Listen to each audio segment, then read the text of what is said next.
नाशिकच्या इंदिरानगर परिसरातील park site समोरील साईशा अपार्टमेंटमधील माऊली ज्वेलर्स या सराफा दुकानावर अज्ञात चोरट्यांनी मध्यरात्री धाडसी चोरी केल्याची घटना उघडकीस आली आहे।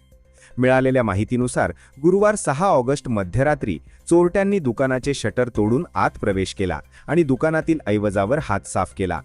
चोरीमध्ये नेमका किती माल आणि रोकड लंपास झाली याचा तपशील अद्याप समोर आलेला नाही। घटनेची माहिती मिळताच इंदिरानगर पोलीस घटनास्थळी दाखल झाले। पोलिसांनी पंचनामा करून तपास सुरू केला असून परिसरातील सीसीटीव्ही फुटेजच्या आधारे संशयितांचा शोध घेतला जात आहे। या धाडसी चोरीमुळे परिसरातील व्यापारी आणि नागरिकांमध्ये चिंतेचं वातावरण निर्माण झाले असून पोलिसांकडून लवकरच आरोपींचा छडा लागण्याची अपेक्षा व्यक्त केली जात आहे। इंदिरानगर पोलीस ठाणे हद्दीतील पातळीगाव परिसरातील हे माऊली ज्वेलर्स या दुकानात रात्री घरफोडी चोरी झालेली आहे।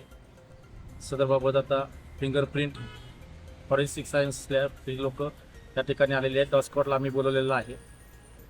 सदर घटनेचे तपास चालू आहे।